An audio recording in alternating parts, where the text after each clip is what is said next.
Hi everybody, I'm Joe. And I'm Mary. And we're Book Buds. And today we have a tag for you. We were tagged last year, but we're doing it this year. Spring comes around every year, so it's fine. Right. Multiple opportunities. That's right. It is called Spring is in the Air tag, and it was created by Uncommon Reader and Beyond Books, and we were tagged by Uncommon Reader. So the first question, let's get to it. Okay. Spring Chicks. Name a book that makes you feel warm and fuzzy. The Story She Left Behind by Patty Callahan Henry. I read this last year, and I just loved it. It's about this young girl who writes a book and hits it big. It was a big success. And then she grows up, and things happen. Her life has major things happening in her life, so she walks out and never comes back. And so her daughter is trying to find her. It's a mystery. Where's mom? All these kinds of things. And to just see it unravel, I love that book. Yeah, we have a full review of that with the scene, too. That's such a good one. You guys can check that out. Mine, I'm going to a Christmas book here in the springtime. But when I read like Warm and Fuzzy, I'm like, oh, I really do enjoy some of those Christmas reads. And I feel like you just read one now that I saw on your thing. That's the one. Oh, mint something or other? Yes, mint to be. So Christmas makes me feel warm and fuzzy. We love Christmas. I just read it. Mint to Be by Katie. I don't know how to say her last name. It's like Kikatelli Cook. I have no idea. Okay. But she has written that other something about pumpkin spice and everything nice, I think was the one. And it's just a sweet little, cozy romance for like a younger generation. Okay. And it's just all happy, feel good. And I read it because I'm like, I want to feel happy right now, even though it's springtime. I don't care. And you loved it. And it made you feel warm and fuzzy. I did. All right, that's great. All right, number 2, April Showers, a book that is set near, in, or on the water, or that has the word water in the title. Okay, I'm going to go with Sing Me to Sleep by Gabby Burton.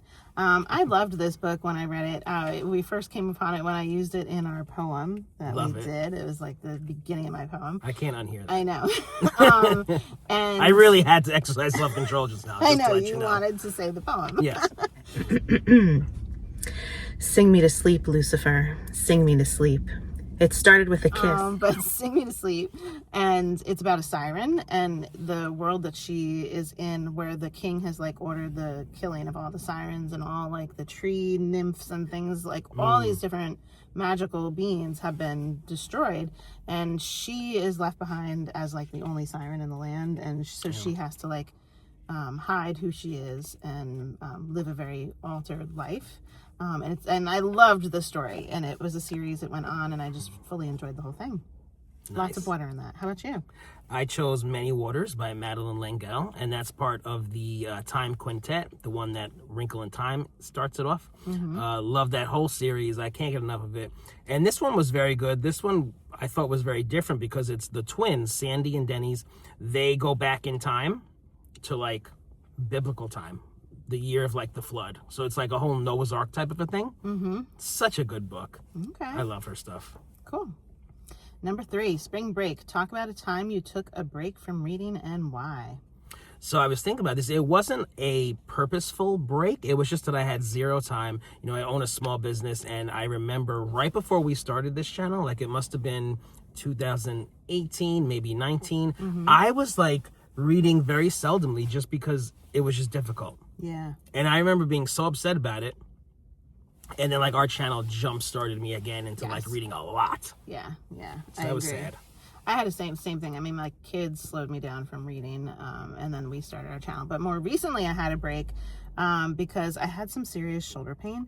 And you would think you can read while you have shoulder pain, right? But I had been doing a lot of audiobooks while I was crocheting. And so having this shoulder pain and not being able to crochet made me not audiobook, and then I just didn't want to read at all, and I started consuming TV, guys. It was really weird. I am not a TV so different watcher. for you. I know. And I've been like, what series should I complete next in TV? It's like totally rotting my brain. It's been an okay break, but I'm now ready to get back to reading. So, oh, good. Yes. Yay, welcome back. But it's been like a month and a half where You've done like 7 seasons of a show and stuff. I did. It was crazy. I still read like a little bit, but it was embarrassingly small compared to what I normally would read. Weird thing. Like I wasn't anticipating that break. Right. Okay, number 4, Swallow's Homecoming, a book or an author you always go back to for comfort. Bridget Kemmerer. She makes me happy. So when she has a new book come out, I'm so excited, and I just know I'm going to enjoy it. Yeah. And I recently started thinking, well, since I love her so much, maybe I should reread her. And the third book in Forging Silver into Stars came out, and I reread the book 1 and 2 before reading the third one that came out, and that was fun. So now I'm thinking of going back and rereading the whole Cursebreaker series, because I really do love her, and she makes me happy. Why not reread? Why not? Yeah.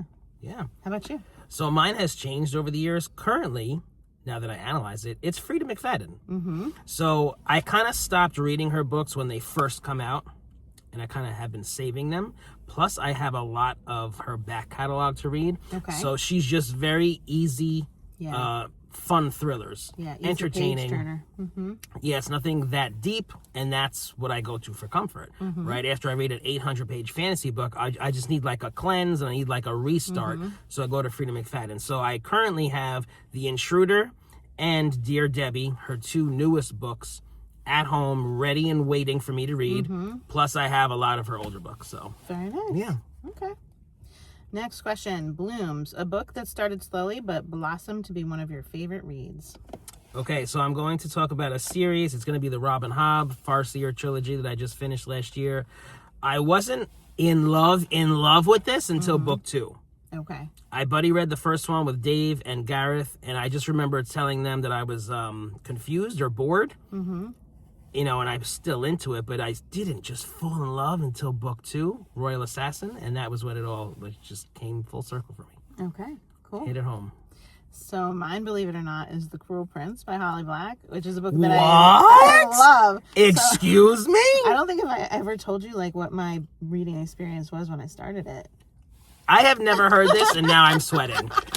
Wait a minute. Go ahead. Explain this. So when I picked up The Cruel Prince, it was like a blind thing that I was walking in the library, and I just pulled it off the bookshelf. Okay. And so it was during a period when I was trying to get reading again, and so I wasn't like ready to just dive in. And when I started reading it, I'm like, okay, there's a guy walking in the forest. Why are his ears pointed? Like, I don't understand what's happening. And I had previously never read any books about fairies. And I don't look at the jacket, guys, so I didn't know this book was about fairies. This was your first fae novel? Yes. Yeah. Whoa. And so I had no idea what was going on, and I'm like, oh, do I have to read this?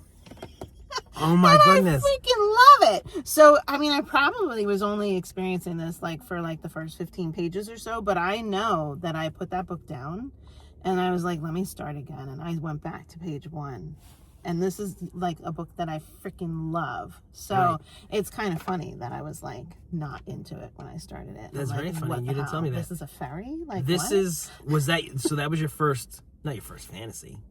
No, not my first fantasy. No. Okay. But first fairy. I Like don't know. young adult. Yeah, like I'd certainly vampires had been Yeah. like abundant and werewolves and whatnot, but I just had never read anything about Yeah. evil fairies. And that's I think what made me love it so hard, because I was like, wow, fairies are cool and they're awesome and malicious, you know? They are. They're nasty. Yeah, but it was like slow to start for me. Wow. Okay. Learn something new every day. Okay, next up, number 6, Eggs in a Basket. 3 books you want to read this spring. Okay, I want to read Unholy by Neil Shusterman, because we read Unwind, and it's so good. Oh, you're gonna love it. Oh my God. So they're like, just real briefly, they harvest kids for all their body parts, like kids that would have normally been aborted. Instead of being aborted at the age of like 13 or something like that, they unwind them, send them to a harvest camp, and take like their toes, their feet, their legs, their arms, their belly, their everything gets repurposed. Not just their organs, like their body parts. Everything. Like their arm. Yeah, like there's no need for any other kinds of medical interventions in this time, because they can just take it from this body of somebody being unwound. Yeah. So Unholy is one that I want to read. I'm choice. excited about it. Yeah. And then I also am super excited about We Burn So Bright by TJ Klune. Yeah. That's coming out. In April? I think so. It's coming soon. Yep, I'm very excited. And then, okay, so this, I don't know, you might judge me on this one. I really enjoyed the Dungeons and Dragons book that you took a picture of when you were in Barnes and Noble. I forget if it was just called Dungeons and Dragons or like Dungeons and, or Dragons and Dice, or I don't remember. It was Wait, one of your romantic ones. Yes. When you sent me all those fall reads, that one was like on the counter at the same time. And so that author has a book called Roles and Rivalry that's coming out on May 5th. Yeah, so her name's Christy Boyce, and I just really loved her books. They were fun. They were a younger YA read, and it, you know, had gaming theme through it, but the relationship stuff was just cute, and I just thought, you know, it's another one that would give me like a warm, fuzzy feeling. Yeah. So I'm excited for that coming out. I can't wait to read it. Okay. How about you? Cool. So my 3. So the first one is a Hollywood memoir, Christina Applegate. She just came out with a book. Oh, yeah. It's called You with the Sad Eyes, and I love her. Every show, every movie that she's been in, she's hilarious. She's so funny. So this talks about, you know, her struggle in Hollywood, and she was diagnosed with MS a couple of years ago, and all about that. So I really want to get into it, and she reads the audiobook, so I'm definitely doing that. Cool. I want to read The Ending Writes Itself by Evelyn Clark. I just came upon this.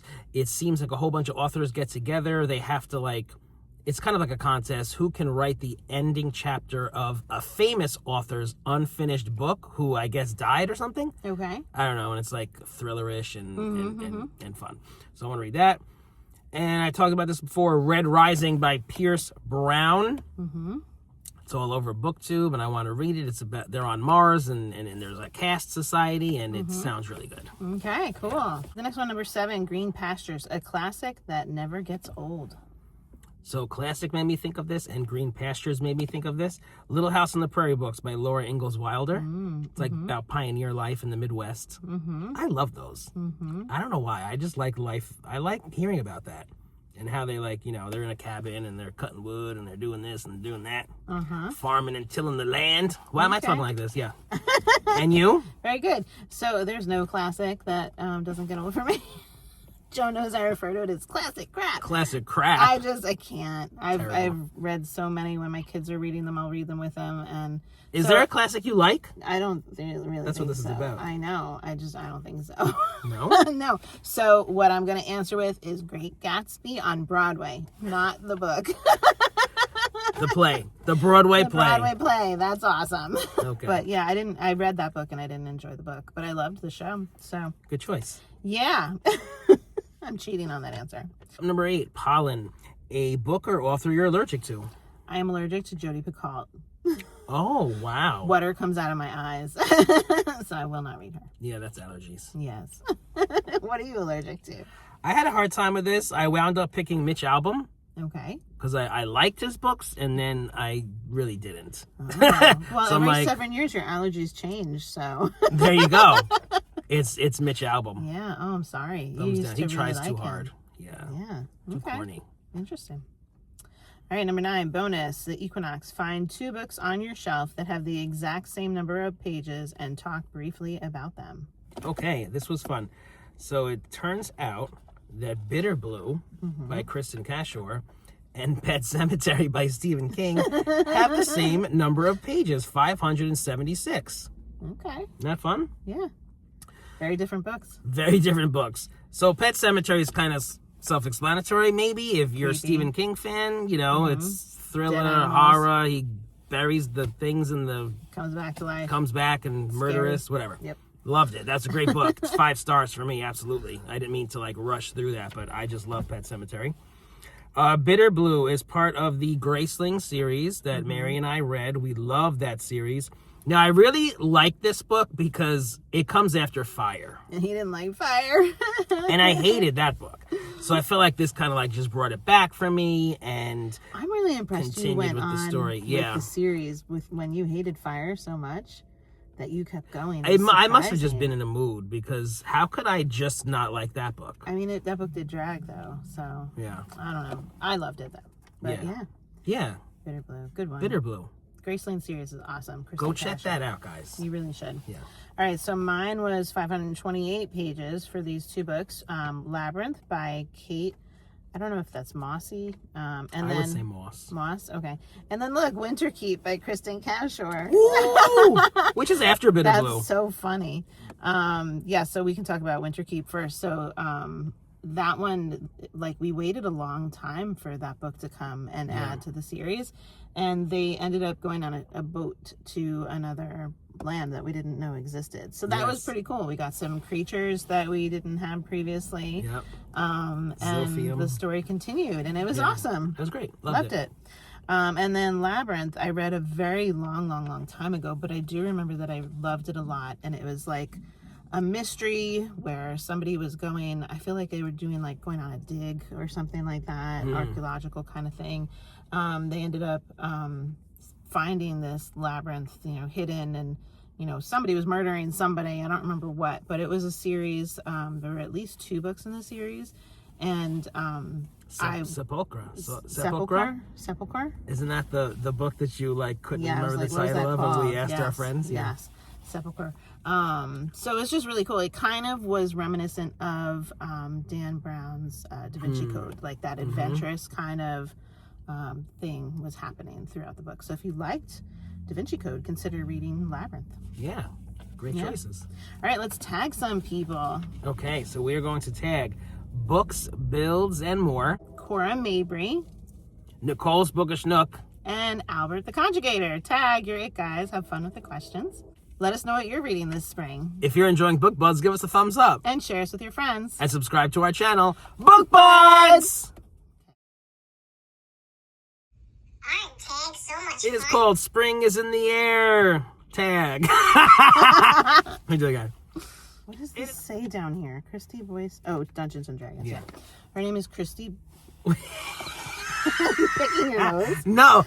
I thought you'd pause, so I was going to cough, and then I wound up just going like this in the middle of the video. Should I say more? What do you usually do?